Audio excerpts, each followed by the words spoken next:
And the intention, I'll show you some visual stuff that, oh, really? Why is it not showing it like that? Here you go, please, here you go. Ah. Yay! So this thing, the decision was to look back in a lot of my life, not just on the internet, but it's like, I grew up like passively with like video games, movies, and a lot of stuff, and I realized how this stuff kind of shape you, and how, you know, to try to reach happiness through the things that you're obsessed with is such an interesting topic, and something that everyone relates to in some capacity, especially people who, you know, go to conventions. Like, we all, in a sense, like really care about this stuff, and I thought it would be interesting to kind of dissect it. So there's more visual player logo stuff. And Sam, I talked with Sam about the idea for the EP, for the cover art for the first album that's gonna come out. And the idea is to do something like this. Because the intention is to have kind of like a faux version of me when I was younger, and the idea is to, you know, be like, what does it do to growing up and having more than just nostalgia to things? So, and it's like seeing that moment too of you being like, oh, like this is a thing that is giving me meaning and purpose as a kid. Yes. Which I think is something that we all, especially all of us in this room, I'm sure can relate to. Mm-hmm. And what's so interesting too, I feel, about the divide between TLT and Sugar Vision is that like TLT like is the content, you know, like this is us making our art and stuff, but Sugar Vision is in a lot of ways about being shaped by art. Exactly, yeah. It's really meta kind of thing, because the Living Tombstone, like, we love that we get to tell a story and a narrative, and now we get to do a lot of stuff with the characters and the band, and every music video has a story, but this one taking a different shape. So musically, the intention is to try to take the stuff that would often, you know, because happy sounding music usually go in a certain way when you try to make it sound, you know, like more EDM, more bombastic, and I thought maybe I can try with my experience of making music in a certain way to see if there's something cool there. Apologies, this is very rough, but later this year I should have... It's just a snippet. It's just snippets with like musical identities and stuff. So for example, this one.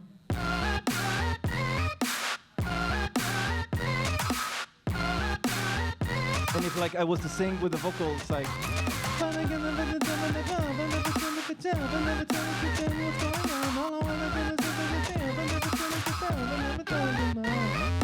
don't mind 'cause you know well, nothing's wrong with me. Oh, every time I go, and every time I'm me, I want to let you know there's nothing wrong with me. I know I'm not so scared. I want to going in my head. Yeah, it's like happy melodies underneath it, but it's like giving it a weird edge underneath it.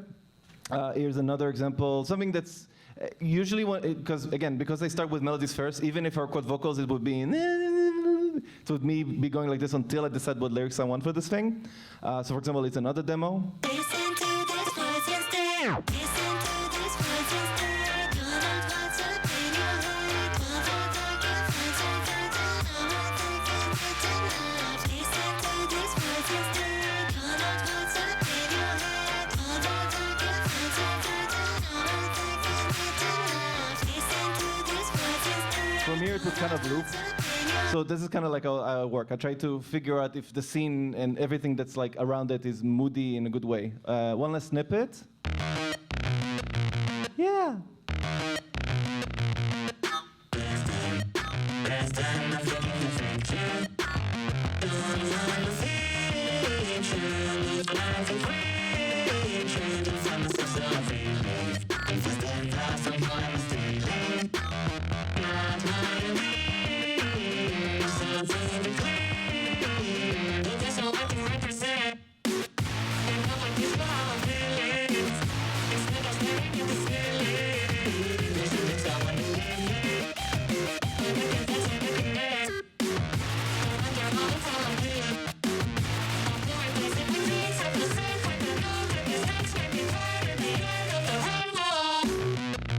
Yeah.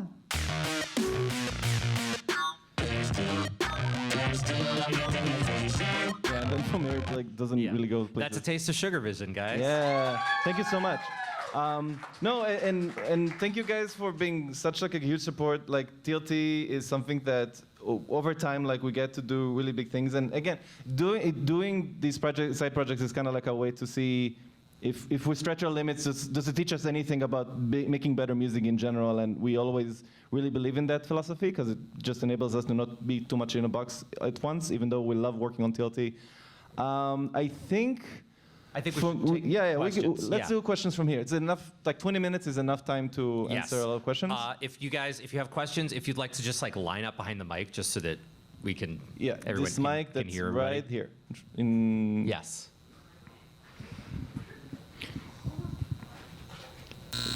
Oh, would that do problem? Oh God. Never mind. I just wanted to not let it continue like this. Or is it bad? Or maybe I should leave it in. I'll leave it in. Screw it. It makes less noise when I leave it in. There we go.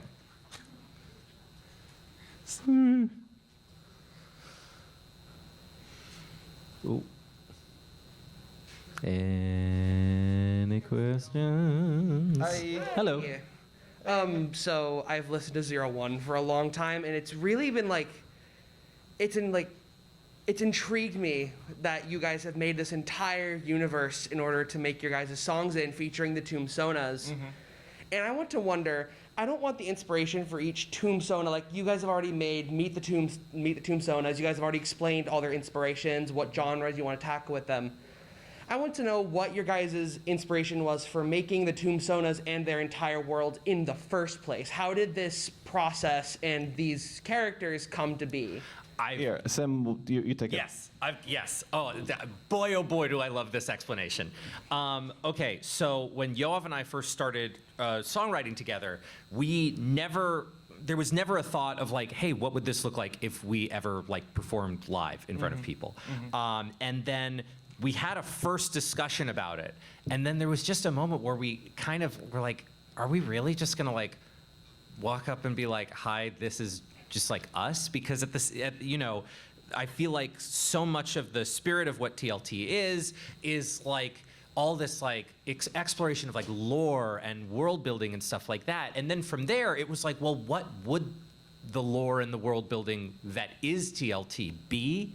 And part of the idea of the Tombstonas is they're not just kind of like masks and alternate personas for the physical members of the band, but they're also kind of a representation of what it's like to be a creator on the internet. It's a mask is for essentially a screen name, and so to that end, the idea was like, well, what is almost, they are, it's almost like the idea of the Dread Pirate Roberts from The Princess Bride, where it's like, it's more than just the alter ego of one person.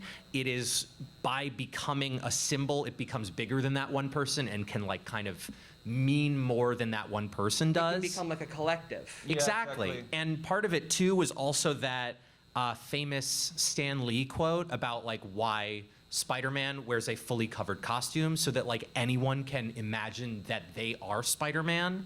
And that was part of the building of the lore of the Tombstonas, the idea that anyone could be chosen to be one.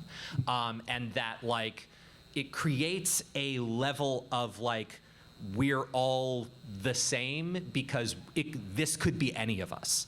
And I think that's so much of what it is to create on the internet too, because like instead of the traditional kind of like industry gatekeepers of the past, people rising up through the internet is like, it could be any one of us.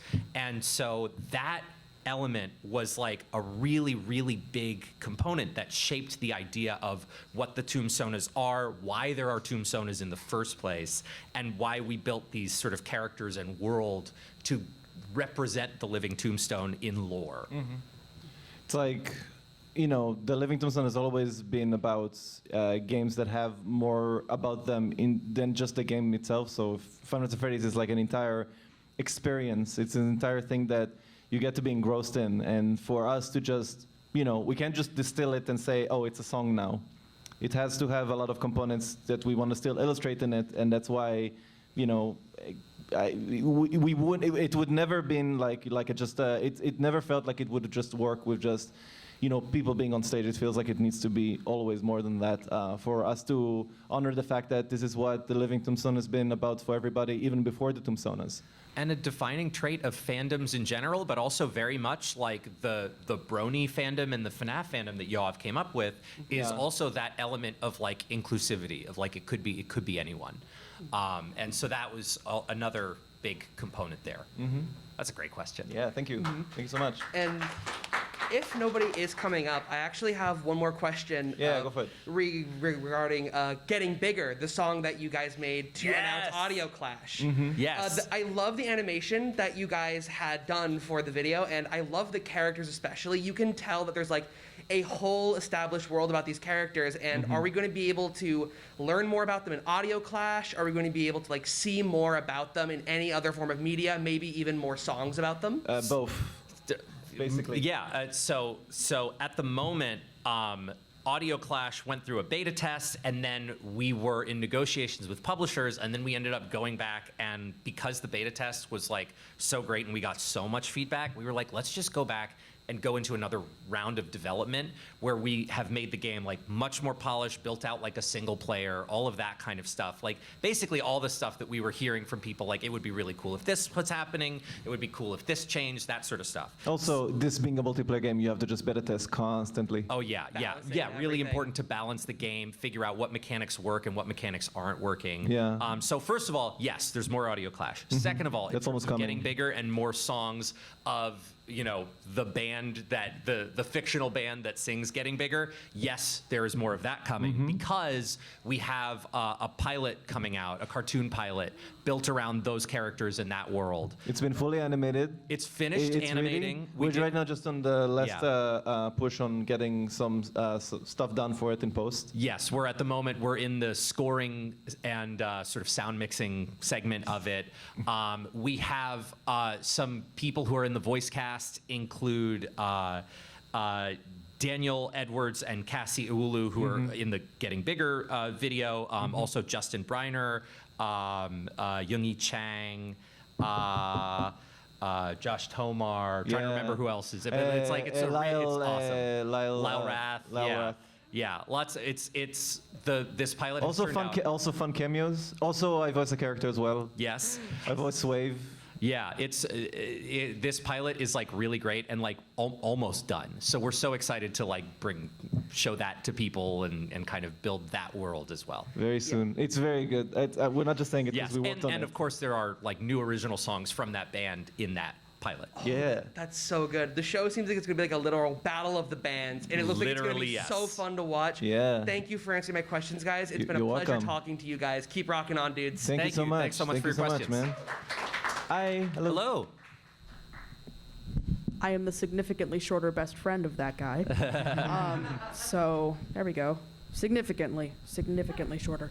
The Living Tombstone has been such a huge inspiration to me, and specifically in our friendship.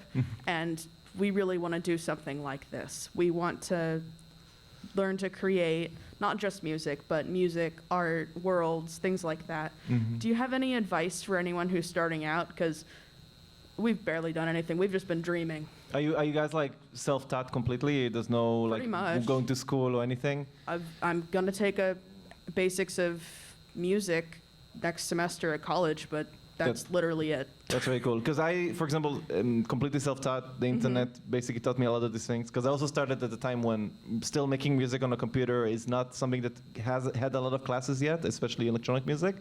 Do you want to go first? Yeah, sure. Yeah. I think a big component of this is like find a story you want to tell, or find an experience that you've had that you feel that you suspect may be universal, or have elements of being universal. I like to think that like a really great story, and this applies to songs as well, has a component to it that is really specific to you and your experience and like why you should be telling that story, but also the themes that story taps into is something that anybody could understand. I think that is really like the elements of like the perfect piece of like storytelling. It's like the famous advice of write what you know.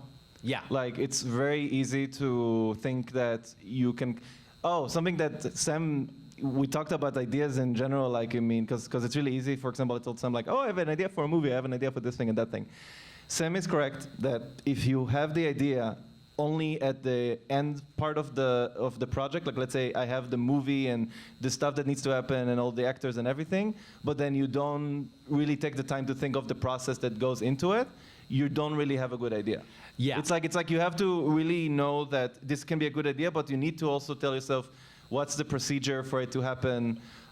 So that way, it's also something that you tell yourself realistically if it's possible. Totally, absolutely. It's that's what we were talking about poolside yesterday. Yes. Was the idea of like looking at a concept in terms of the next 5 steps, not the last 5 Exactly, steps. exactly. So you're not like, oh, I know I want to make this, and now I'm looking at the like. There's just like question mark profit. Like you don't want Right. to approach it from that angle. You want to be like, okay, I know I want to make this, and that's where I'm going, but I know that the next 5 things I'm going to have to do are this, then this, then this, then this, and this. And that is one of the things that will like really is the difference between those ideas that you execute on and those ideas that like kind of stay in the realm of like daydreaming about stuff. Exactly, because it always sounds like a really good sellable idea, but until you go through that process, it would never come to fruition. And then there's like I'm stuck, writer's block, blah blah blah. Yeah, and it's also like if you have such a super clear idea of what the finished thing is before you've even gotten to like step 2, it's actually going to get in your way of Right. making it the best version of itself that it could be, because you're Yeah. going to be constantly thinking about, well, it needs to be this way for that step before you're even anywhere near that step. You get ahead of yourself and hold Yes, yourself exactly. back from improvements you could be making in the process. Yeah. Right, Also yeah, it's- surprises. There's stuff that you might write and work on and be like, I really like the idea in the beginning, but I realized that things need to change. Not necessarily in a bad way, just more like, different. okay, now I'm realizing this part more thoroughly and this now makes more sense, but it's still a good idea. Yeah, there's a playwright and screenwriter, Martin McDonough, who has a very interesting. Oh, yes. Yeah, he's got a very interesting process as a screenplay writer, wherein he will come up with a premise and just write on page 1 from the premise, and then make no rules or outline for where it needs to go from there. That sounds like an And interesting exercise. It is, Yeah, and yeah. what he's said in talks is like every 3 or 4 pages, he tries to write something that surprises himself. Yeah. Oh. So it's a really, I mean, it creates a very specific kind of story, but at the same time, like it is a really great way to look at like focus on putting the next foot in front of yourself, Right. as opposed to focus way, way, way over there, because the journey might take you all the way over this way in a way that is much more like authentic to the way the art wants to be, Right, it's as like it opposed has to its trying to own put mind. yourself in that box. Like yeah. the people who wrote Breaking Bad and Better Call Saul always winged it. Like they wrote an episode, wrote the next episode. They didn't really know there were going to be twists and here and there. So it's a good example of sometimes it's better to just write and you can always do the second draft and third draft and still Yeah, improve it's things. you're building the box around the final destination Yes. as you go, as opposed to having that from the very beginning. Exactly. Like D&D. Yes, yeah, exactly. This is a really good example. Exactly. Yeah. Yep. I never thought of art separate from D&D. D&D has been so challenging to me because I'm like, well, what if my players do something different? Good. Yeah, They should. But it's absolutely. so hard for me to tackle that. So this advice applying to more like art in general is probably going to be very helpful to me, and I really appreciate the advice. Of course. Thank you so much. Yeah, thank you so much Thank for you the for answering my questions. question. Yes. Yeah, I you got it. should make this a little taller. Yeah. Thank you. Thank you. Hello. Hello. So my question is, what was your ideas and thoughts behind making red and blue versions of songs? The thought was, in theory, and leads really nice into the previous question, is that theoretically, the idea was if I make one song, but I make 2 versions of it, is that going to make my life easier in having? That's the problem with doing stuff online, is that sometimes you have to think of the output, and at the time there was the pressure of like everyone else doing so much content, but like also really long content, and it's like constantly getting people noticing, and it's hard when you're creative who makes like a cartoon or music to try to catch up to that. So I thought like if I make the song and make 2 versions of it, one with each distinct like idea behind it, it's gonna make it easier. And then, and I tried a couple times, you know, to see if this can work, but the problem was is that you still need to work on the song and the production of it, and because it burned me out, me and the people working with me, like, very quickly, we decided to not do it, even though it was something that was very cool to experiment and go about it. But it was definitely, it was an idea that came by because at the time when I was with the YouTube network that I was in, they were like, oh, is there a way for you to make more content? And I was like, maybe this can work. So that's kind of like what was the idea behind it, is to try to distill, to make more with one song, but it was still very, very difficult. So eventually we realized it wasn't worth it. And ultimately, even though it led to really, really cool stuff out of it. And two versions of one song is interesting, but also like, it's effectively, you're just kind of self-remixing, and a remix also takes a lot of work. Yeah, exactly. And if it has to have its own video with its own kind of creative identity, that's also a ton of new work. And I think it was it made burnout such a real possibility too, because it was like, not just getting the video done and the other video done and the song done and the remixed version of the song done, it was also about releasing those in really quick succession. Yes. So it was also, all that work had to get done really, really fast. It's like you finish the song, and then because you're doing the red version, you're like, now I'm working on the same song I just worked on for a good month or two again, right after. So it's kind of like eating the same food almost every day sometimes. Like, it would be easier if it was a break in between, but I thought red version needs to come after the blue version. That's why it was kind of easy to be stuck with it. So yeah. Cool. Hope that's the question. Thank you. Need Thanks. a medic here. Hi. Hello, hello. Nice shirt. Hi. Thank you. Definitely had to wear it. It's been really nice interacting with you both. Like, Sam, I'm especially happy to meet you in person from buying like many of your prints in the shop. Yeah. And so I found it really interesting to learn about Sugar Vision, how it's, you know, about chasing your obsession. I 100% relate with that. I've always been an artist and a storyteller at heart. I would hope to create amazing content like Vivzy Pop someday. Yeah. And so I guess my question really, it's more because of how the Living Tombstone has created that narrative y'all mentioned earlier in that content. What's been your favorite song that we've gotten from the Living Tombstone so far with that narrative? I really enjoyed Drunk. Drunk is great because it was a moment in which both Sam and I managed to relate on something that sadly, you know, sucks to think about and sucks to mull over and realize how much this is kind of a self-destructive period. Like, still one of my favorite lyrics that Sam wrote are in the song, like, I know I'll feel ugly again if I'll feel like myself again. It's like, I'll feel ugly when I feel like myself again. And it's stuff that, like, it's this hopelessness of trying to make yourself feel a certain way, and because Zero One is an album full of this dissecting of the self kind of thing, it became like a very big, you know, adventure in trying to understand what does it mean to be yourself in that sense, psychologically as well. Totally, I absolutely agree in terms of the song Drunk there, because like obviously textually it is a song like just about going down just an absolute like alcoholism spiral, but at like on a pulled back kind of meta level, it's a song about escapism. It's a song about obsession in a way that like you're trying to do anything to distract from your own sense of self and your own sense of self-esteem. And I think there are ways in which and I'm sure a lot of people here have used content and obsession in a way that isn't that different from the way the narrative talks about alcohol in the song. Of like, just I need to escape into this world so that I don't feel like myself right now. But it's funny because it's like it's coded in this happy, like, one drink, dude. It's like it's coded in this, like, you know, this is accepted, this is fun, this is something that we all want to feel about ourselves. Alcohol is usually intertwined with partying. Yeah. So that's that aspect of, you know, this is this, but it's also widely okay and accepted, and often doesn't get discussed because it's kind of a weird thing to mull over.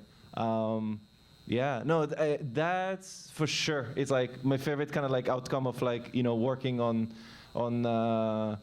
the album and just songs in general. Yeah, and I think it definitely does inform some of what we were talking about earlier about Sugar Vision, about like the idea of like what does this world around you mean to you? And then, of course, obviously, our song "This Comes From Inside," Yes. which is in a big way not just about FNAF, but is also about like having a relationship with FNAF. Yes.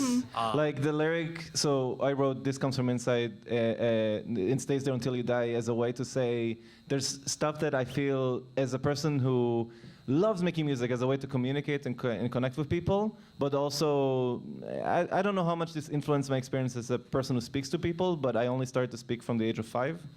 And that led to me, maybe in my head in a big way, thinking that conversations with people is going to be difficult. So there's parts that just keep being with you, whether you like it or not, kind of thing, which is kind of a lonely part of you being a human being. Like, you know, have thoughts in your head that you wish words could just come out and explain exactly how you feel, but it doesn't end up working.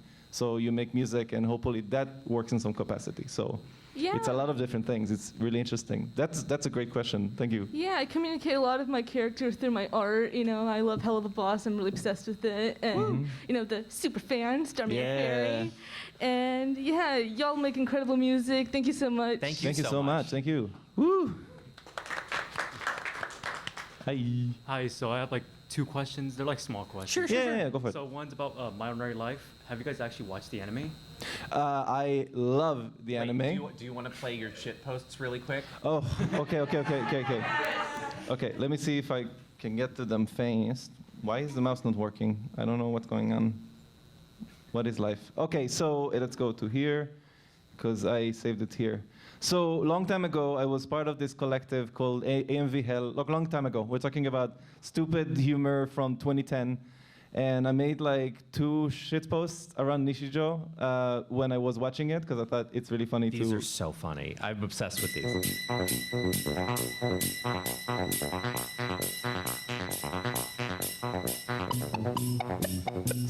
Stupid stuff like this.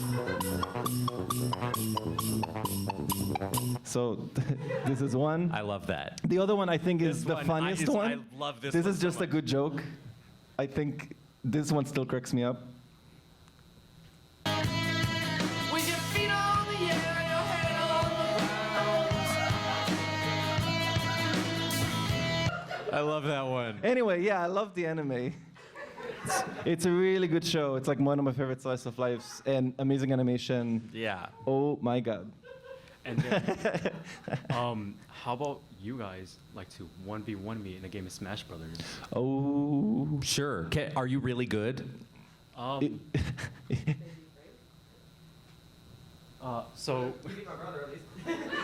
Wait, who do you mean? Who do you mean? so okay. Okay, hold on. Okay, hold up. So Tournament level? hold up. So there was a Smash tournament here on Friday. Yes. I won first place. Oh Okay. man, can we 2v1 you then? Right. Okay. No, we can 2v1. I know that, like, again, Sam beats me at Smash. Yeah, that would be cool. We can do. Okay. we Who can do do that. you mean? I'm in Villager. Okay. Villager? Oh my god. Oh god. We will see you in the console room. Do we have? So like Do we Villager have is like an unpredictable. Yeah, I'm not sure if we have a meet and greet after this. They were talking to us about maybe we have one, but I don't think it's on the schedule. So we will. It is on the schedule. It is. Okay, great. Okay, so well, then we'll do the meet meet and outside greet as well. and we will lose to you after that. Which, by the way, in the meet and greet, if some of you feel more comfortable talking as a part of a meet and greet and asking us questions this way, we'll do that. So Yeah. please, like, we are not only Yes. answering questions this way. Yeah, if you'd rather just not do it in front of a crowd, that's fine. Yeah. All right. Awesome. Thank you. Of course. I like your flippers. Yeah. Hi. Hello. Nice jacket. Thank you. Also mask. It was like one of the best purchases I ever made in my life. It's so comfy. No. Yes. Yeah. And they're like totally out of print now, so like you can't even get one if you wanted one. So Exclusive. nice purchase. Yes. Thank you.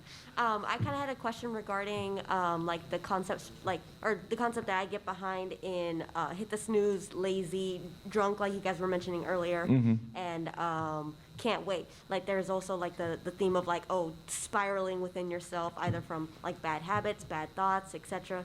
So when you guys are in like those types of ruts, if you guys are ever like in that, especially with like what you like how much pressure you may put on yourselves. How do you guys get yourself out of that? Like, how do you just get out of that mental, like, solitude? Story of my life. Oh my God, this is so hard. Spiraling, and Sam knows this, is of something that happens to me a lot. And that's because it often equates to how you think creatively, which is frustrating. So it means that for creative, especially if you want to come up with ideas, you have to let your, in my case, I have ADHD, so your head just goes and rattles into so many different directions to see what goes, and it's a lot of tangential kind of like connections. So if you think of like one song and then you think of what sounds to use, it's a lot of like figuring out the connecting dots and connecting pieces. But real life is not like that. Real life is not connecting pieces and dots. It's you being stuck with things that are out of your control. So a lot of the way that I try to get out of the spiral is to kind of give myself kind of a reality check, tell myself, not necessarily reality check, it's like, tell yourself that in a moment you can tell yourself that something feels real to you or correct, or like something that feels like an assumption that could be wrong. But then tell yourself, like, why is it worth pursuing it if it only leads to you excessively feeling as if this needs to be let out some way? Because, I'm sure, like, in the past, it would be much harder to defend yourself. And since now defending yourself is easier, that doesn't mean that your brain doesn't still say, the danger is not gone. Like, there's something wrong still there. I think it's important to kind of like with people is to sometimes, like, let's say with Sam, likes to, figure out if things in a certain moment are fine and you feel okay with it. Again, it's not the easiest thing to solve, and I think this is something that sometimes doesn't really properly go away, but it doesn't mean that it's not like something that your brain or with yourself you can't like rationalize the way even your brain spirals, and knowing how to separate it from this working really well in one angle, like music and creative work, and less working well when it comes to how it goes in the other way, if that makes sense. It's a lot. Sometimes it's hard to describe things, and when you can't describe things, your brain just makes it vague and vague and weird, and you don't know what this really means yet. I have 3 or 4 pieces of actionable advice. One, I don't know if you suffer from major depressive disorder. I sure do. It tends to come in cycles, which tend to last between 2 and 3 weeks long. I will notice, I'll wake up one day and I'll be like, man, I really don't want to get out of bed. I really don't want to do anything. I'll be like, oh my God, I'm depressed. I'm at the beginning of a cycle right now. Mm-hmm. I remind myself constantly when that's happening, this is temporary. I'm having a chemical reaction for the next few weeks. I just got to do my best and not say like, oh, I need to get everything done that I need to get done in a day normally, which is already hard with ADHD and whatever. So that thing number 1, reminder that it's temporary. Mm-hmm. Thing number 2, which is really great in terms of like accountability and like getting myself out of bed to like actually do this stuff. It's part of the reason why I'm so keen on collaborating, and I think collaborating makes us both better in a really big way. Yeah. Because if Yoav doesn't get something done, he feels accountable to his friend Sam, and if I don't get something done, I feel accountable to my friend Yoav. Mm-hmm. Because if the only person I'm accountable to is myself, especially if I'm depressed, there's no way it's going to happen. Exactly. Yeah. It's like I am going to bargain with myself until I'm like, let me just give me a break. And even though maybe there are ways in which it could be healthier to be like, it's not, why I'm not letting anyone down by doing this. Mm-hmm. I have definitely found that it is productive for both of us to like lean on each other in that way and like allow each other to not act like neither of us are like guilting each other for not getting anything done. No, never. But the two of us certainly in our heads sometime imagine like, oh, but like I care about Yoav and I don't want to let him down. Yeah. And it's, especially because depression can give you like really low self-esteem during those periods, you're never going to care enough about yourself in that moment to say, I don't want to let me down. Yeah. So that really helpful. Was there anything else? Anxiety. Verbalize it. It's the best way to stop spiraling and overthinking in your head is to start saying it out loud, because you can think way faster than you can talk. Mm-hmm. Okay, yeah, I'll leave it at those three. Those are my 3 tips. Yeah. Thank you both so much. It's been just wonderful meeting you both. And like thank anytime I'm in those ruts, I always just listen to the songs and just it's amazing. Thank you. Thank you. Thank you. That's what we're for. Thank you so much. That's awesome. Alrighty. Hello. Hello. Oh my God. I first want to start off by saying that like I've been around since Pinky's Brew first dropped the Damn. remix. Yeah, I'm like I've been around for a hot minute. But like speaking about like fandoms, like I wanted to bring up that. Is there any fandoms that you guys kind of want to dabble into in the future? Oh, yeah. There's a lot of. I told Sam about Welcome Home. Yeah.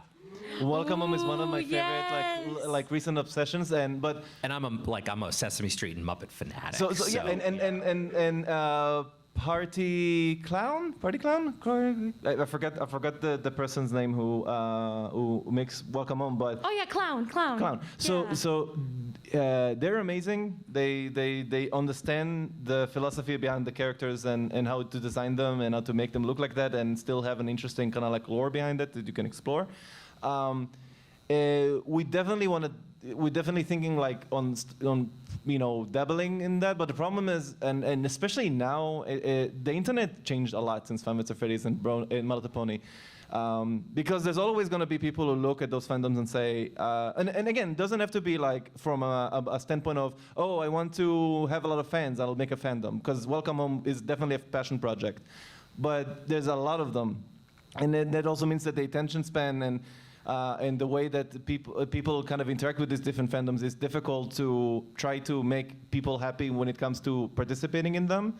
Because it can also backfire if, for example, it's kind of like a weird paradox. It's like we need more time to spend to make sure that it's properly distilled and understood. But more time means that there's gonna be a period in which people feel like, why are we taking so long with making something about that? Yeah. And does that make it worse for the enjoyment of people liking it? Yeah, of course. attention spans are shorter. So yeah, we could do whatever we want and just say, let's do it. And especially if the idea is really good. Actually, we have one that's like, has been in kind of like the back burner for a long time. Something that we wanted to do about Deltarune with Spamton. Yeah. Because Spamton has one of the most interesting, to me, I think like it's a very interesting story, like mini story with him that I was not expecting when I was playing it. That I thought like even if like the second chapter has came out like about a year or two ago, I think like it's still people still discuss it, people still care about it, and that's something that we can always participate in. Thank you for your question. Yeah, thank you so much for the question. Yeah.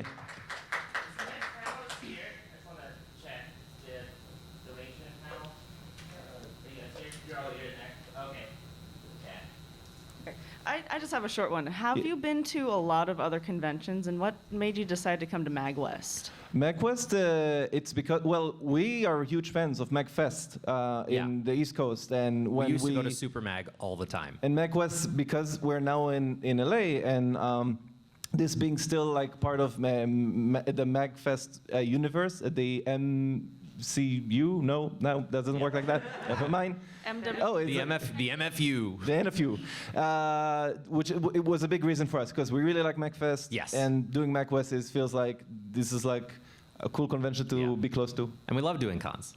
Yeah, but doing conventions is always very fun. Yeah, it's just really cool to have you guys here because Of course. Sure me and a bunch of other people grew up with your music since all the old Brony stuff and all that kind of stuff, and I still love it and I play it. Well, thank you so much. Of course, thank you.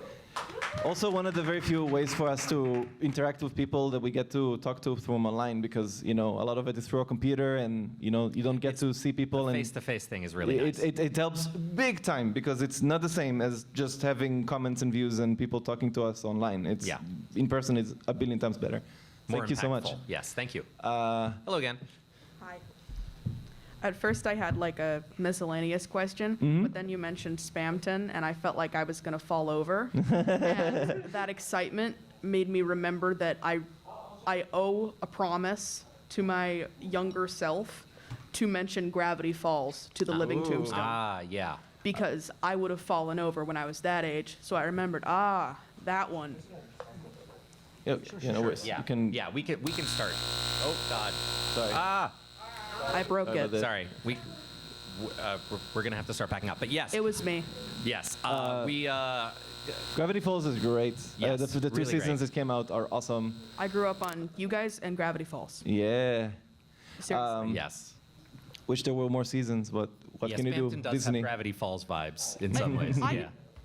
I don't know why I feel complimented by that because those are like my two biggest interests ever. Yeah. I just realized that I owed it to my former self to bring it up. Makes sense. Makes sense. No, and thank you for bringing it up. Gravity Thank you. Falls is awesome. Yeah, thank you so much. All right, last one, and we'll. Yes. Then we'll start run up to the doing- meet and greet. Yeah. Last one. So, this question seems incredibly weird to ask, given your guys' like unending love and like support of the Five Nights at Freddy's community, because you guys have made several songs about it. You've expressed nonstop gratitude. But around your guys' fourth song, I've Got No Time, people online were starting to suspect, based on the lyrics for that song being so out there, that you guys may not enjoy writing songs that anymore. People might have heard about that before when it first came out. I'm not sure if you guys have.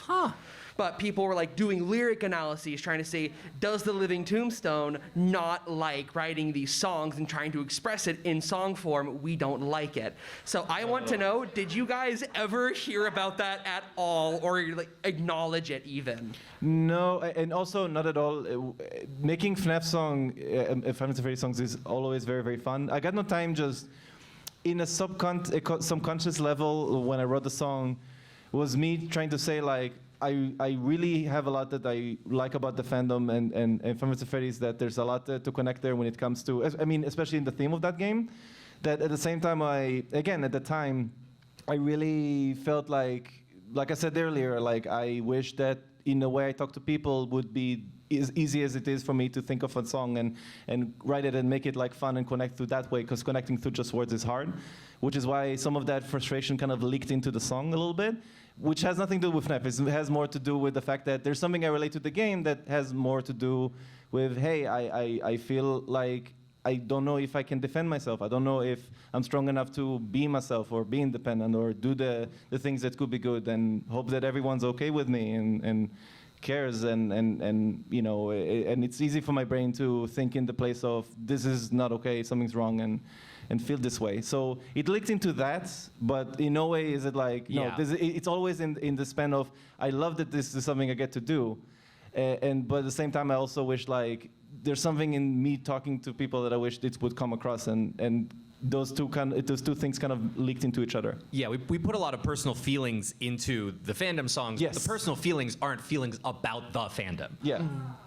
It's really about the fact that there's something within me that I relate to what the game was talking about. It's about, you know, kid, you know, trying to deal with nightmares and demons and having to fend for yourself. It's a lot of you trying to self-preserve. Okay, yes, we'll see you guys because upstairs. there's another. Thank you so much. Give it up. Give it up for your support staff. Please clear out in an orderly fashion so they can start the next panel. Thank you.